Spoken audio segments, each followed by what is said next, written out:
आपके चोरीशुदा, छिन जाने वाले या गुम हो जाने वाले मोबाइल पुलिस कैसे ट्रेस करती है, कैसे रिकवर करती है, और जिन लोगों से आपके मोबाइल मिलते हैं उनके खिलाफ क्या कानूनी कार्रवाई की जाती है, उनको क्या सजा दी जाती है, इसका क्या तरीकाकार और ये सारा सीन कैसे होता है, चलिए देखते हैं आज की इस वीडियो।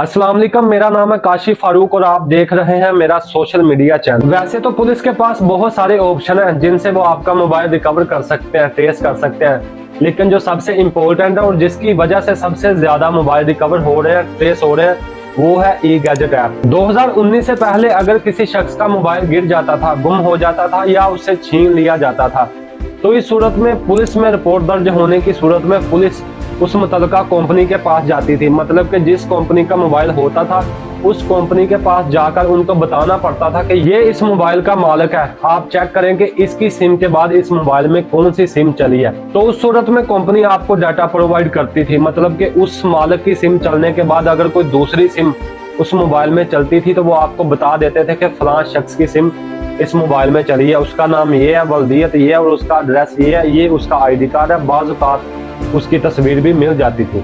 लेकिन ये काम थोड़ा लंबा था और इसमें काफी टाइम लग जाता था। लेकिन 2019 में टेक्नोलॉजी की मदद से पुलिस एक ई गैजेट ऐप तैयार करती है, उसका बहुत ज्यादा फायदा होता है। ई गैजेट ऐप एक ऐसी ऐप है जिसमें आप किसी भी मोबाइल का IMEI नंबर लिखकर उसको चेक करेंगे तो आपको पता चल जाएगा कि ये मोबाइल चोरी का है या नहीं। तो यही किया पंजाब पुलिस ने। पंजाब पुलिस ई गैजेट ऐप तैयार करती है और इसको तमाम बड़ी फ्रेंचाइजेज, शॉप्स और या जितने भी खरीदो फरोख्त के मराकज है उनको चलाने वाले शॉप्स ओनर के नाम पर रजिस्टर्ड कर देती है और उनके मोबाइल में इंस्टॉल करवा देती है। तो जैसे ही कोई शख्स अपना मोबाइल सेल करने के लिए जाता है तो सबसे पहले उसका IMEI नंबर उस मोबाइल एप्लीकेशन मतलब कि ई गैजेट ऐप में दर्ज किया जाता है और देखा जाता है कि ये मोबाइल चोरी का है या नहीं। तो अगर आपको याद हो, मैंने आपको पिछली एक वीडियो में बताया था कि अगर आपका मोबाइल चोरी हो जाता है या गिर जाता है या कोई छीन लेता है तो उस सूरत में आपने पुलिस स्टेशन में जाके अपनी रिपोर्ट कैसे दर्ज करवानी है।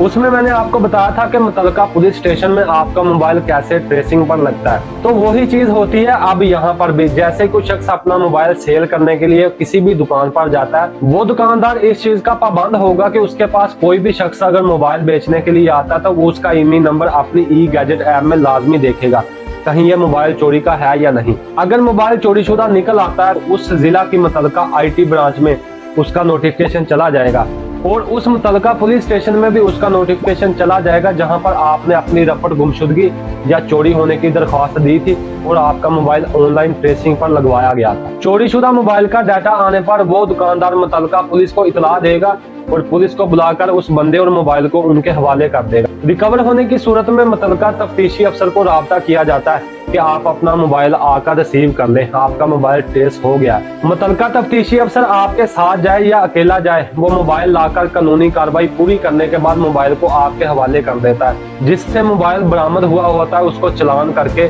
जेल में भेज दिया जाता है। तो ये होता है पुलिस का ट्रेसिंग सिस्टम जिसके जरिए आपका मोबाइल आपको मिल जाता है। इसके अलावा भी बहुत सारे ऑप्शन होते हैं पुलिस के पास जिनके जरिए वो बहुत सारे मोबाइल रिकवर कर लेती है और मुल्ज़िमान के खिलाफ FIR देकर उनको जेल भेज दिया जाता है। तो ये सारा कुछ तभी होगा जब आप पुलिस पर यकीन करेंगे, मुतलका पुलिस स्टेशन में जाकर अपनी रपट गुमशुदगी या आप अपनी दरख्वास्त जमा करवाएंगे ताकि आपको आपका मोबाइल मिल सके। पुलिस को इतला देने या रपट लिखवाने का फायदा ये भी होता है कि आप बिल्कुल टेंशन फ्री हो जाते हो। आपके पास रसीद की सूरत में एक प्रूफ आ जाता है कि आपने अपनी गुमशुदा चीज के मुतालिक पुलिस को इतला दी है और अपनी रपट दर्ज करवाई है ताकि उस चीज का कल को अगर कोई गलत इस्तेमाल करे भी तो उस मामले में आपको किसी तकलीफ दिक्कत का सामना ना करना पड़े। जज़ाकल्लाह।